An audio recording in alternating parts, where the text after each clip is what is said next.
26-year high. The Army confirmed today 99 soldiers committed suicide while on active duty last year. 900 more tried to kill themselves. More than a quarter of the suicides, soldiers serving in Iraq and Afghanistan. The new report points to a significant relationship between suicide attempts and the number of days soldiers are deployed in Iraq, Afghanistan, or neighboring countries. My take. It seems that everyone wants to talk about what we can do to support the troops. But how can we say we're taking care of our troops when we have an increasing number of soldiers taking their own lives? The Army claims there's limited evidence, their words, that repeated combat deployments in the middle of Iraq's civil war are putting more troops at risk for suicide. Come on. A team of Army mental health experts reported that because of the extended deployments, troops on the front lines needed a month off for every 3 months on the front lines. The commanders rejected that recommendation. Fine. You can say that won't work, but you can't deny these extended deployments are having a horrible impact on our soldiers, can you? Let's find out. Joining me now is Colonel Andrew Horne, Senior Advisor for VoteVets.org. Andrew served in both Desert Storm and Iraqi Freedom. Professor Charles Figley, he is a psychologist and expert on combat stress. And First Lieutenant Pete Hegseth served as an infantry platoon leader with the 101st Airborne in Iraq. He's also executive director for VetsForFreedom.org. Thanks a lot for all of you for joining us. Appreciate it. Pete, let me start with you. Do you disagree with what I'm saying? I don't disagree that it's stressful for troops, but you need to compare this rate with the American people at large. Let's compare. Let's put up number one here. Army suicide rate 17.3 per 100,000. National suicide rate 13.4 per 100,000. National suicide, but you have to look at what the military is made up of, primarily males between the age of 17 and 45. If you take the numbers in 2006 of U.S. citizens stateside between the ages of 17 and 45, the rate is 21 out of 100,000. It's 17 out of 100,000 in the military. Well, we're talking about 17 to 45 national, and the number we compared was 1745. But look, the point is, it just seems to me to keep sort of deflecting the issue. The fact is, it is increasing. It's got it. You're going to deny that it's because of the extended deployments? I'm not going to deny that that has an impact. Sure, but the extended deployments also give our troops an opportunity to put al-Qaeda on the run and make a lot of the progress that has come about in the last couple of months. So troops also want a successful outcome there. And if you look at the number 99, which are all unfortunate, we all recognize that. That is 1/100th of 1% of our military. We've got a professional military over there that's fighting, doing the best it can, and the rates are nowhere near anywhere higher than the average rates here domestically. Yeah, I mean, these troops are in stressful conditions. The Army is preparing them well for those conditions, and they do everything they can to prevent these suicide rates and keep them low, and they're doing a pretty darn good job. But Andrew Horne, it just seems to me they're being kind of dishonest about it in the sense that they're saying, come on, it's not really because of these extended deployments. Of course the extended deployments are having a major impact. Well, I mean, it's pretty obvious. The studies show clearly that extended time in combat increases the stress on the individual, and repeatedly going back is going to do that. You know, there's another aspect to this. One of the clear issues that causes suicide is family strife.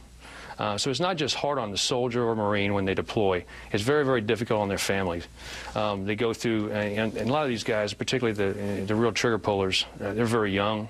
They have young families, young children, and they come home and they have broken families. You know, those type of things. It clearly is a problem. But let me say this: and there's no doubt that our soldiers and Marines and their commanders are facing a very difficult job, and they're doing the best they can with it. And I don't doubt at all that the commanders are doing what they can. You know, but they're given a mission and they're trying to accomplish it with whatever they have. And what this reflects is just one more failure of the civilian leadership to do what's necessary. If there have been requests by the DOD, by the uniform branch for, additional combat brigades, so they have more people to rotate in there. Well, we talk about the issues about this. All right, but I want to stay on this issue. Dr. Figley, let me ask you, what do you think of this recommendation that's saying they're serving too long without breaks? And that's the easiest way to say it. Do you think that this increased suicide rate is a reflection of that? Yes. Why? Well, it all really goes back to the multiple deployments. It's not just multiple, it's the length of deployment. One real quick, the same study had this finding, and maybe the other panelists can kick in here to explain it. The Marine Corps only is over there 6 months, sometimes 7 months. The Army that was studied was over there between 12 and 15 months. They clearly showed that it wasn't just the Army, it was that the Marine Corps, because they had shorter deployments, had lower on almost everything, including suicide, including combat stress reactions, including grief reactions and family difficulties. There's no doubt that longer deployments make it difficult for soldiers and Marines, but it's also, if you look at the data, of the 99 that killed themselves in 2006, only 1/4 of them actually committed suicide in Iraq and Afghanistan. You've got 500,000 troops around the world doing different jobs, facing not only stress from deployments, but also stress with family, financial stress, the same kind of stresses that face you and I. And the fact that this military prepares these guys to come home and deal with civilian life, they're doing a pretty darn good job of it. I went through it. Do you think it's irrelevant? Do you think that these numbers that we're talking about, meaning the increase, the fact that they're saying it's the highest in 26 years, you saying, you know what, look. I'm not saying it's irrelevant, but it's not as statistically significant as the media is making it out to be. In 2003, in 2004 it went down, in 2005 it went up, in 2006 went up. So it's gone up and down, but altogether it has not gone up rapidly. Who wanted to respond to that? Go ahead. I'm a researcher. Yeah, go ahead. I'm into statistics. These data were produced by the Army. These are the best people that could possibly study the Army and the Marine Corps. They found a direct relationship between how much deployment, how little downtime there was, and all of these negative consequences. Look, I agree completely that we have the very best military we've ever had in our history, and we'll continue to have it. But they can go just so long without breaking down like any of us, and like any tool that we have, a car. If there isn't proper maintenance and attention, somebody suffers. Let me ask Andrew Horne, and this is a controversial question that I'm about to ask you, and I understand that.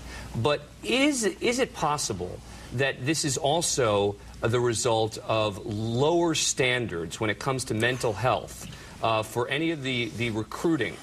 Is it possible, because there have been a lot of articles and there's been a lot of discussion about the fact that recruiters may be imposing lower standards. I'm not talking about intelligence. I'm not talking about educational background. I'm talking about strictly mental health. Possible? No, I don't believe that. Right. The Marines numbers are lower, but I don't believe it's an issue of recruiting pressures. For something the doctor said a minute ago, the Marine Corps does deploy shorter time periods, and that's something historically the Marine Corps learned with the Navy. That kind of tracks closely how we deployed with ships. Right. We also don't change it. When I rotated to Iraq, they told us it was 7 months, and it was 7 months almost to the day. So you're saying that the Army's kind of blowing it here in the way that they've been handling this? Well, all I can say is what the Marine Corps was very strict about. Remember, commanders, and generals are telling me, like, we are going to stick to 7 months because we know the kind of problems it can cause if we change it. The Army's extended deployment do make it difficult, but the Army also is doing that because of mission requirements, and the Army's making progress on the ground. Well, but that's the big debate. That's the problem. Is that if it's required, right, for your argument to be right, then you have to accept the fact that major progress is being made, right? And major progress is being made. There's a huge debate about it. You're not going to actually say there's not a major debate about this. Anbar province right now was lost 6 months ago. The bottom line is there are no at attacks. the very least, there is, we just had 300 people die in the last. Well, that's clearly desperation on the side of Al-Qaeda. But I'm not going to even take the other position, which is to say, look, that means it's not working. Okay. But I'm saying to suggest that it's necessarily working to mean, therefore, your argument only works if it's working. But it is working. General Petraeus' counterinsurgency strategy is having definitive success. It's the wrong question. It's the wrong question. Yeah. The right question is, how do we know when we pushed our troops too hard that it's going to have terrible consequences? Yeah. When will we know that? No one's saying, right, expressing that. And can we do this for 10 years? Got to wrap it up. Pete, Charles, Colonel, thanks a lot. Appreciate it.